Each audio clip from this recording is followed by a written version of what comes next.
لا يسمعون فيها لغوا ولا تأثيما إلا قيلا سلاما سلاما.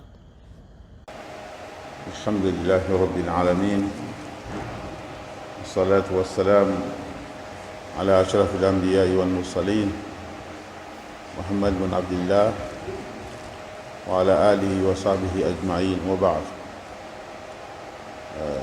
La yang batum la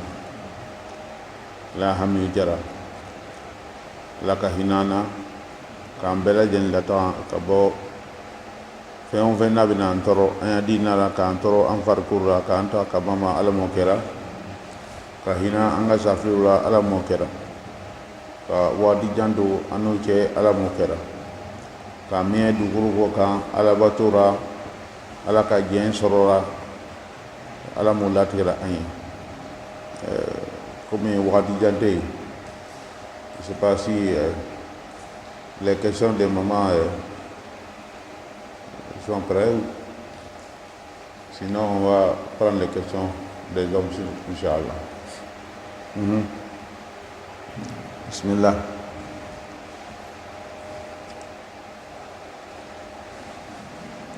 Ah bon? Il n'y a pas de questions aujourd'hui?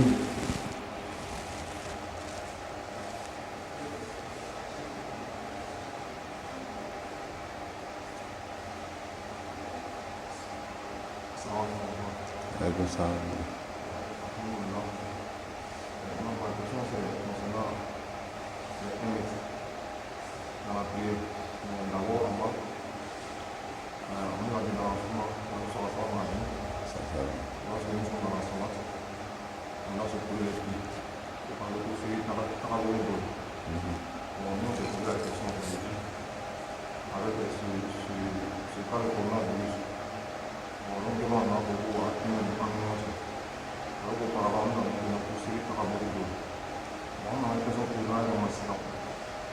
Est-ce que avec une vaccine ou une vaccine ou bien est-ce que souvent le souvent même souvent le souvent fanda ou bien fanda.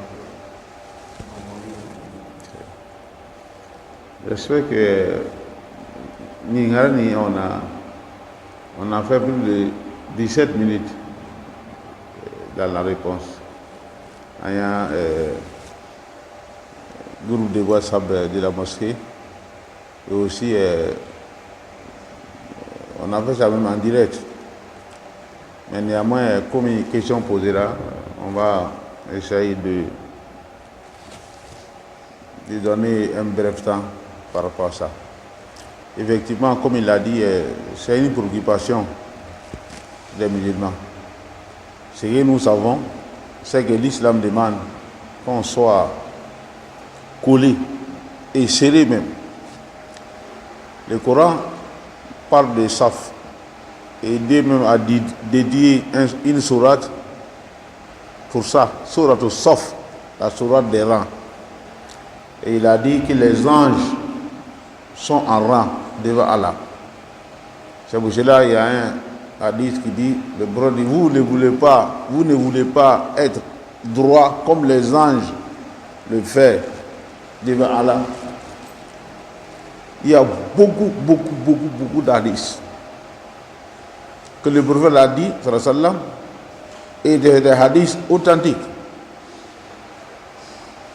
qui, si on prie, on doit être ensemble. Mais vous savez que on est dans un cas qui est extraordinaire. Ce n'est pas le temps normal. Avant cela, qui brillait comme ça? Personne. On applique la sunna. Comme ça dit Anjula, et dans le système de l'islam, Allah Koukaï, ceux qui les détardés de savoir, on n'a qu'à les demander. Les détardés de savoir ici, c'est les médecins. Et ils ont dit que ça, c'est une manière de se protéger et protéger l'autre. Ce qu'ils disent, c'est eux qui maîtrisent la situation. Donc on accepte les paroles pour le bien-être de nos confrères musulmans et aussi pour qu'on puisse adorer Allah subhanahu wa ta'ala. Les mosquées étaient fermées. Si on nous donne la porte de sortie, qu'on n'a qu'à prier, mais surveiller ces mesures-là, je crois que ça c'est mieux de rester au dehors, la mosquée fermée. Aussi, les hadiths qui sont sur le saf, c'est des hadiths, il n'y a pas de discussion là-dessus. C'est clair. Le prophète a dit, mais vous savez, en arabe ou en charia, quand le prophète ordonne, sallallahu alayhi wa sallam, quand Allah ordonne, les ordres d'Allah, ils sont plusieurs niveaux. C'est une sunna. Et cette sunna ne met pas en cause la prière. Pour plusieurs raisons. De un, la manière de la prière se change dans la charia. Allah a dit la prière de la paix. Allah parle de ça dans la sourate Nisa. Si les ennemis sont devant, s'ils sont derrière, c'est-à-dire s'ils sont devant vers la Qibla, s'ils sont derrière la Qibla, comment c'est expliqué dans la sunna comment on doit prier. Et Allah dit, فَإِنْ خِفْتُمْ فَرِجَالًا أَوْ رُكْبَانًا. Si vous avez peur, parce que la prière de la peur, c'est fait si les ennemis sont là, on s'attend. Mais si c'est pendant l'attaque et qu'on fait le combat, la prière, on a effectué la prière. Mais Allah dit, فَإِنْ خِفْتُمْ فَرِجَالًا وَرُكْبَانًا et فَرِجَالًا أَوْ رُكْبَانًا.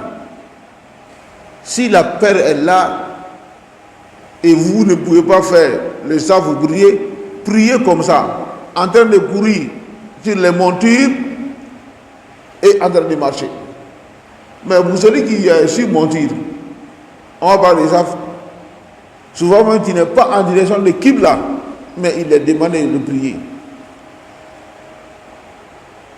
Et puis Allah continue à dire, c'est exactement si la tranquillité est revenue, si vous êtes tranquille, priez comme il se doit.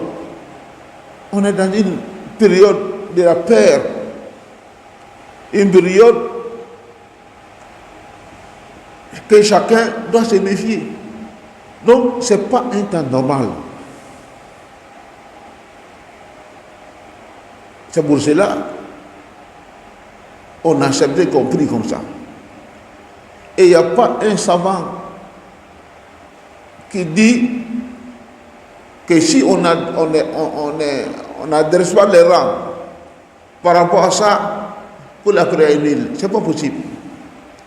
Il n'y a pas de savant qui a dit cela. C'est une sunna. Et même quand on regarde certains hadiths, on va voir, comme je l'ai dit dans la vidéo, le prophète quand il dit sallallahu alayhi wa sallam, il redressait les rangs, car le redressement des rangs fait partie, ça complète la prière. J'ai donné l'exemple, lorsqu'on a une maison, tu as construit la maison, il y a l'électricité, il y a tout, la peinture est là, c'est fini. Ça ne reste que le ventilateur et la climatisation. Ça, c'est le complément pour embellir la maison. Sinon, on peut utiliser la maison. Donc, quand il dit les redresser le temps et les soft, ça fait partie ça complète la prière. Ça veut dire que la prière, elle est là. Elle est là, valable. C'est un état qui est plus que la prière. C'est-à-dire, la prière est valable. Et ça, c'est un état qui va embellir la prière. Mais là aussi, c'est un état normal. Il a dit encore, ta suite est sauf, mais nous ne sommes pas là. C'est pour cela, j'ai parlé des hadiths.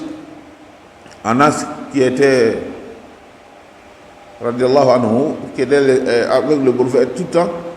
Quand le prophète est décédé, lui, il était à Basra, Irak.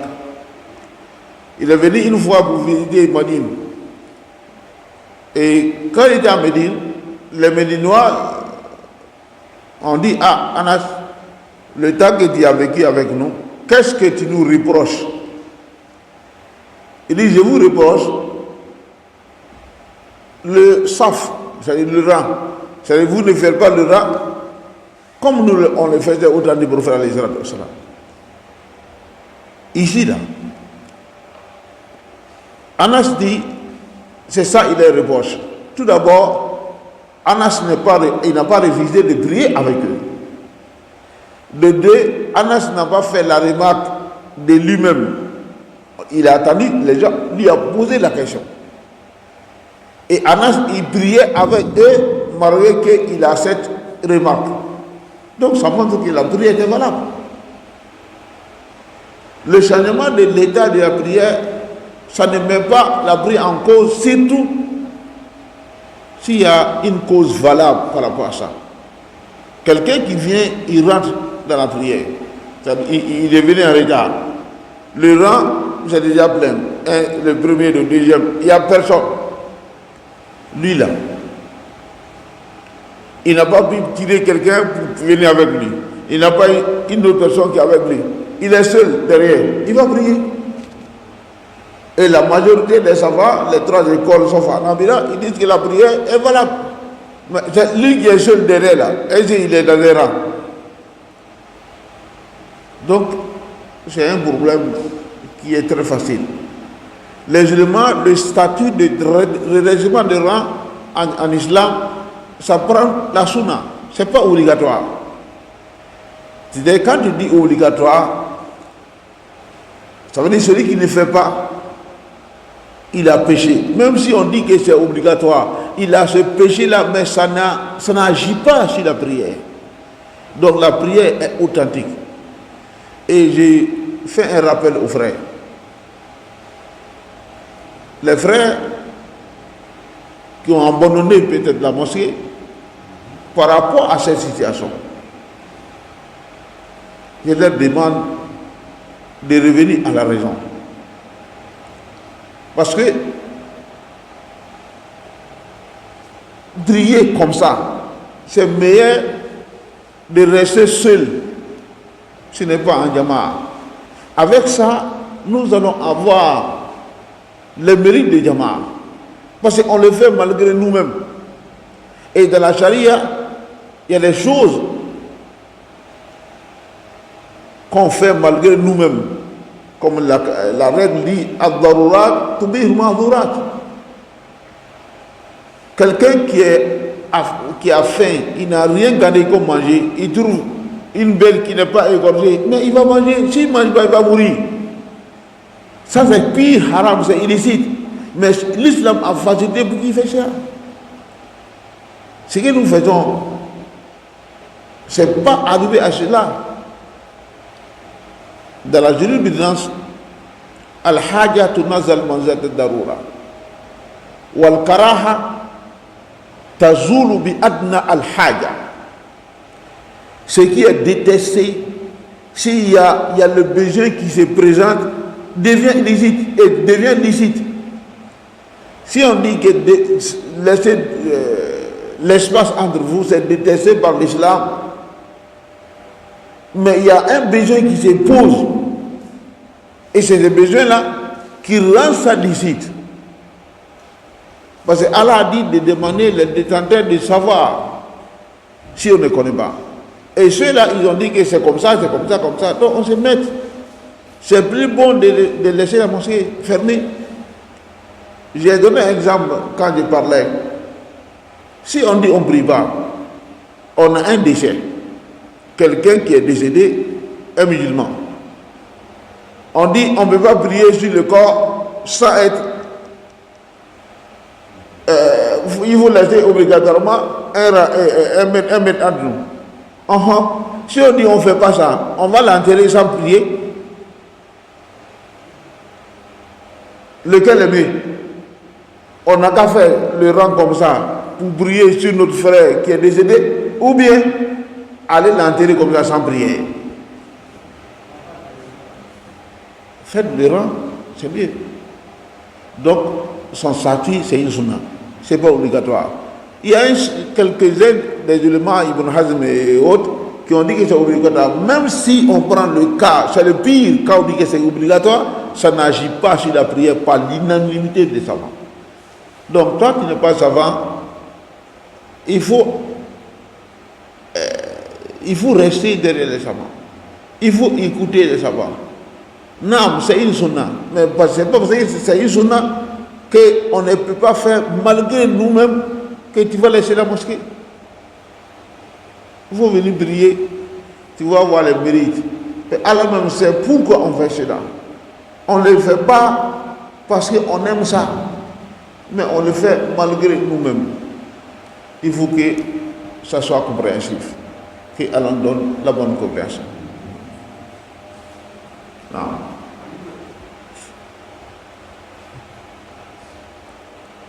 Question. Comment nous sommes à dire que nous avons fait un moment où je suis en train de faire. Maintenant, on va chercher au droit comment on va le faire. Je suis en train de faire un peu de saladin. On a lancé un peu de temps. Dans ce cas, je suis en train de faire un peu de temps. Allez, c'est là-bas, Aïdo. Mais regarde, à nous d'abord comment.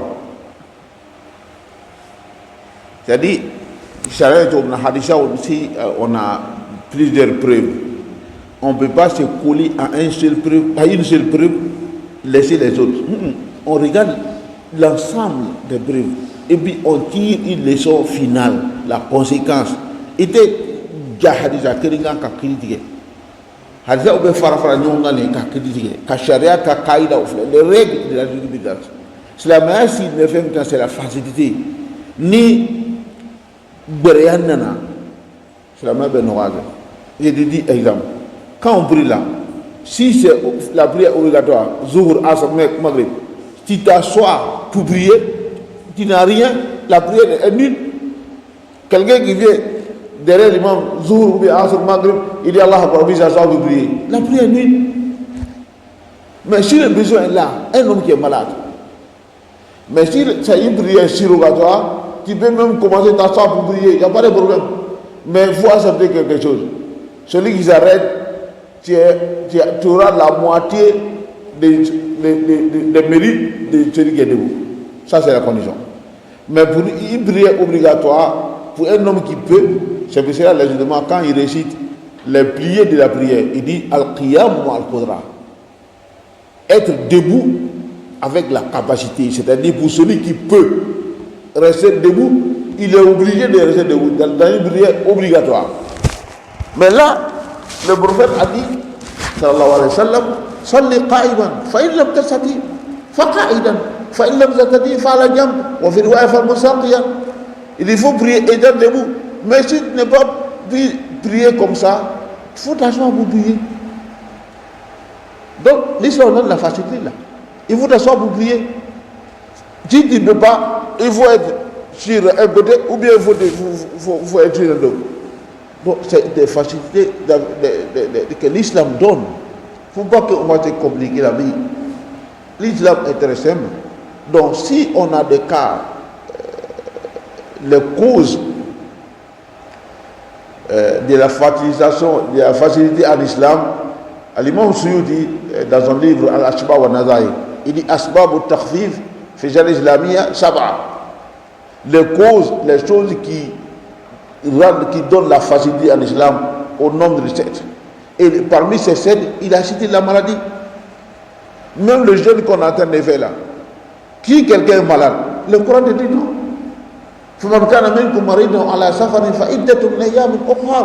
Celui qui est malade, il ne peut pas gêner et sa maladie a été certifiée par un médecin, il n'a qu'à laisser les gènes. Lorsqu'il va avoir la guérison, il va payer. Donc, l'islam, c'est tellement facile. Le Satan va rentrer. Le prophète sallallahu qui a dit que le Satan rentre entre les gens si on laisse, malgré, on laisse ça comme ça, par une volonté. Mais nous, on ne le fait pas par la volonté. C'est la conséquence de la situation qui nous mène à faire cela. Donc, c'est pas la même chose. Il faut faire la différence entre les textes qui parlent du temps normal. Je dis par exemple en islam, dans la politique islamique, pour être chef là, si quelqu'un dit que moi je vais être chef, il se proclame chef, il demande, lui il est exclu. Il est exclu. Parce que le prophète dit ça, on ne demande pas. Mais quelqu'un qui sort avec, avec son habillement, il bloque la situation, il dit ouais, c'est lui qui est le chef. Mais si vous ne vous soumettez pas à ce chef, il va tout le monde. Dans la politique de la charia, on le suit. C'est pour ça que le prophète dit quelqu'un se rebelle comme ça, il se lève, il a une force, il a ses éléments partout, ils ont pris tout le pays. Ah, mais on est obligé de se soumettre, parce que si on ne se soumet pas, il est prêt à nous tuer tout le monde. On n'a qu'à rester sous sa gouvernance. On se rebelle contre lui, on n'a pas d'armement. L'islam dit, attendez, suivez-les, écoutez et mettez en pratique cette recommandation.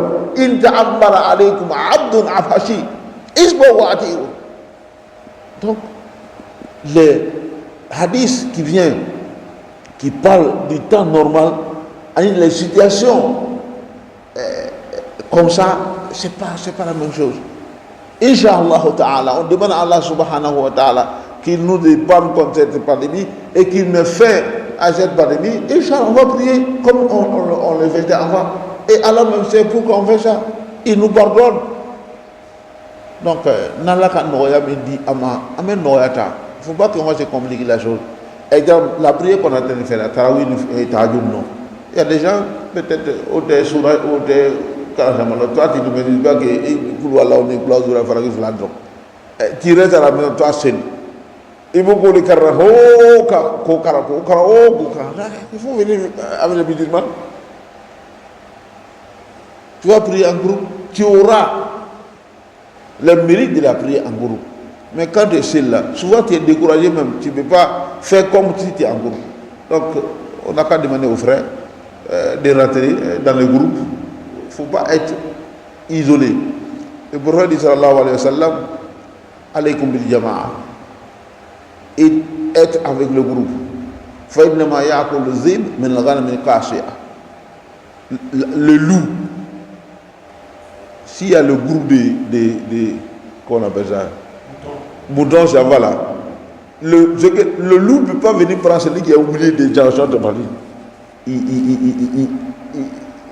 Comment avec celui qui est à côté, donc celui qui quitte le grand groupe,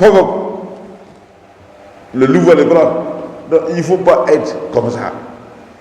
Qu'il y ait des loups habillés, être avec la jama, comme ça on sera protégé, Inch'Allah ta'ala, qui Allah donne la bonne compréhension. Subhanakallah wa bihamdik, ashhadu an la ilaha illa anta. Et d'accord, bis.